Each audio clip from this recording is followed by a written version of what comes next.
Hello everyone. आप सभी का हमारे चैनल पे वेलकम है। तो आज के इस वीडियो में हम क्लास 10 की जो विज्ञान है ना, उसके जो चैप्टर 1 के इम्पोर्टेंट एमसीक्यू हैं वो हम सॉल्व करेंगे। तो देखो बच्चों, मैं सबसे पहले एक चीज़ बताना चाहता हूँ। अगर आपको किसी भी चैप्टर के बहुविकल्पीय प्रश्न को जानना है और करना है, तो उसके लिए सबसे पहले चैप्टर का आपको अच्छा सा नॉलेज होना चाहिए। अगर चैप्टर आपने अच्छे से पढ़ रखा है पूरे साल, तो उस पर बनने वाले छोटे बड़े क्वेश्चन आप आराम से कर लेंगे। ये कुछ ऐसे क्वेश्चन हैं जो कि थोड़े से हटके हैं, वही मैंने लिए हैं। ठीक है, ज़्यादा क्वेश्चन मैंने नहीं लिए हैं, ज़्यादा नहीं है, फिर भी 65 क्वेश्चन है इस वीडियो में। लेकिन वो ऐसे क्वेश्चन हैं जो कि आपको बाकी एनसीईआरटी से थोड़े हटके क्वेश्चन हैं, तभी उनको मैंने लिए हैं। बाकी एनसीईआरटी लेवल के क्वेश्चन आप तो करते ही हैं, और अगर आपने चैप्टर पढ़ रखा है तो आपको आता ही होगा। पहला क्वेश्चन क्या बोल रहा है, देखो बच्चों। कह रहे कॉपर चूर्ण को वायु में गर्म करने पर उसकी सतह पर कॉपर ऑक्साइड की एक परत जम जाती है। इस परत का रंग कैसा होता है? तो इसका रंग बेटा काला होता है। ठीक है। कह रहे निम्न निम्न के जो निम्नलिखित में से कौन सा अवकारक है? तो जो आपका H2 होता है, हाइड्रोजन, वो आपका अवकारक होता है। अगला क्वेश्चन है श्वसन किस प्रकार की रासायनिक अभिक्रिया है? तो श्वसन बेटा, जब श्वसन मतलब सांस लेते हैं, ठीक है, तो ये कैसे अभिक्रिया है? ये उपचयन अभिक्रिया है। ठीक है, क्योंकि जब हम सांस ले रहे हैं, ठीक है, श्वसन में हम क्या करते हैं, एक ये उपचयन की अभिक्रिया होती है। उपचयन क्या है, अपचयन क्या है, रेडॉक्स अभिक्रिया क्या है, इस पर भी आपके सब्जेक्टिव क्वेश्चन एग्जाम में पूछे जा सकते हैं। तो अगर आपने वो सब नहीं पढ़ रखा है, लिंक्स में डाल दूंगा डिस्क्रिप्शन पे। क्या शरीर में भोजन का पाचन किस प्रकार की अभिक्रिया है? तो ये बेटा एक ऑक्सीकरण अभिक्रिया है। भौतिक परिवर्तन क्या होता है? जैसे जल का हम बर्फ बना देते हैं, बर्फ से फिर जल बना देते हैं, तो ये भौतिक परिवर्तन होता है। ठीक है, कैसा परिवर्तन है? ये अस्थायी परिवर्तन है। कह रहे लेड नाइट्रेट चूर्ण को एक परख नली में लेकर गर्म करने पर भूरे रंग का धुआं उत्सर्जित होता है। ये धुआं क्या होता है?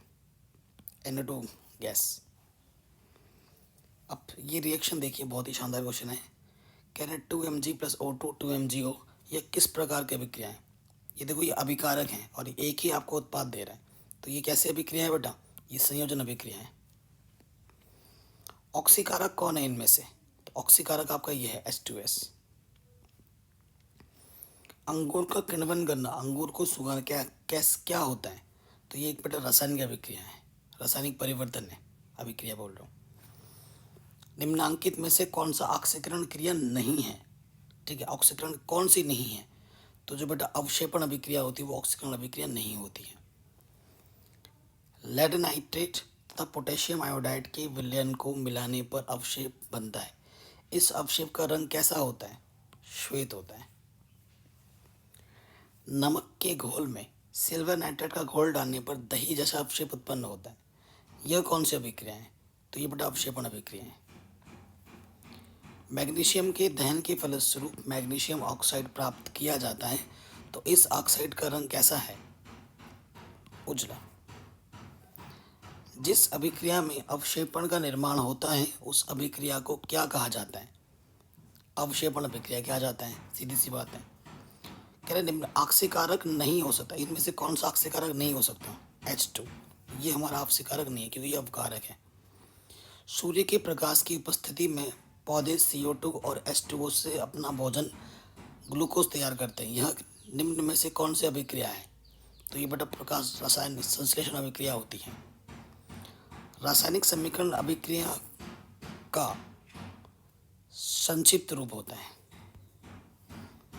देखिए, कह रहे अगर गर्म CO पर, ठीक है, कॉपर ऑक्साइड पर H2 गैस प्रवाहित किया जाए तो परत किस रंग का हो जाएगा? तो वो भूरे रंग का हो जाएगा। देखो, ये CO3 है, ये Ca+CO2 है, एक अभिकारक दो पदार्थों में अलग हो गया। तो कैसे अभिक्रिया है? तो देख के पता लग रहा है कि भैया ये अपघटन अभिक्रिया है, अपघटित हो गया है। निम्नांकित में कौन सूर्य का प्रकाश अपघटित हो जाता है? तो AgBr इसका आंसर है। ठीक है, ये कुछ ऐसे क्वेश्चन हैं जो कि एनसीईआरटी से थोड़े हटके हैं, तभी मैंने लिए हैं। एनसीईआरटी लेवल के क्वेश्चन तो आप कर ही लोगे। कुछ ऐसे क्वेश्चन हैं जो कि थोड़े से हटके हैं और जिसमें हमें विशेष ध्यान देने की ज़रूरत है, तो वही क्वेश्चन मैंने लिए हैं। कह रहे मैग्नीशियम रिबन के वायु में दहन के फलस्वरूप श्वेत पदार्थ मैग्नीशियम ऑक्साइड बनता है। इस अभिक्रिया में Mg का क्या होता है? तो इसका Mg का क्या हो जाता है बेटा, उपचयन हो जाता है। कह रहे निम्नलिखित में से कौन सा रेडॉक्स अभिक्रिया है। रेडॉक्स अभिक्रिया क्या होती है बेटा, जिसमें उपचयन और अपचयन दोनों साथ साथ होते हैं। तो देखो बेटा, ठीक है, ये आपका सही आंसर हो जाएगा। मैग्नीशियम रिबन के दहन होने पर किस प्रकृति की उत्पन्न होती है। तो ऑप्शन नंबर सी, श्वेत और चमकदार उत्पन्न होती है। चूना पत्थर को ऊष्मा देने पर CaO और Ca2 प्राप्त होता है। इस अभिक्रिया को क्या कहते हैं, वियोजन अभिक्रिया कहते हैं। श्वेत सिल्वर क्लोराइड सूर्य के प्रकाश में धूसर रंग का हो जाता है, ऐसा क्यों होता है। तो ऐसा होता है सिल्वर क्लोराइड का वियोजन Ag का सेल में हो जाता है, इसीलिए। निम्नांकित में कौन आक्सीकारक नहीं है। तो अवक्षेपण अभिक्रिया में आक्सीकरण नहीं होता है। निम्नांकित में ऊष्माक्षेपी अभिक्रिया कौन सा होता है, ऊष्मा जिसमें निकलती है। तो ये बेटा दिख रहा है उसमें ऊष्मा निकल रही है, तो ऑप्शन नंबर ए हो जाएगा। मैग्नीशियम के रिबन को रेगमाल से रगड़कर दहन प्रक्रिया की जाती है, क्योंकि मैग्नीशियम के रिबन की सतह पर से मैग्नीशियम ऑक्साइड की पतली परत को हटाया जाता है। जिंक तथा लेड कॉपर की अपेक्षा क्या होता है, अधिक क्रियाशील होता है। प्राकृतिक गैस का दहन किस प्रकार की अभिक्रिया होती है, ऊष्माक्षेपी अभिक्रिया होती है। उपचयन अपचयन अभिक्रिया को हम क्या कहते हैं, रेडॉक्स अभिक्रिया भी कहते हैं। अगर किसी रासायनिक अभिक्रिया में हाइड्रोजन का अनुपात बढ़ जाए और ऑक्सीजन का अनुपात घट जाए तो ऐसी अभिक्रिया क्या कहलाती है, अपचयन अभिक्रिया कहलाती है। संगमरमर का रासायनिक सूत्र क्या होता है, CaCO3। निम्नांकित में से कौन सही नहीं है, ठीक है। तो ऊष्माक्षेपी अभिक्रिया में ताप का शोषण होता है, ये सही नहीं है। ऊष्मा में तो चार ताप निकलती है, बल्कि जिन रासायनिक अभिक्रियाओं में उत्पाद के साथ साथ ऊष्मा उत्पन्न होती है उसे हम क्या कहते हैं, ऊष्माक्षेपी अभिक्रिया कहते हैं। जब अभिकर्मक टूटकर छोटे छोटे उत्पाद उत्पन्न करते हैं तो उसे हम क्या कहते हैं, वियोजन अभिक्रिया कहते हैं। संचारण किस प्रकार की अभिक्रिया है, उपचयन अभिक्रिया है।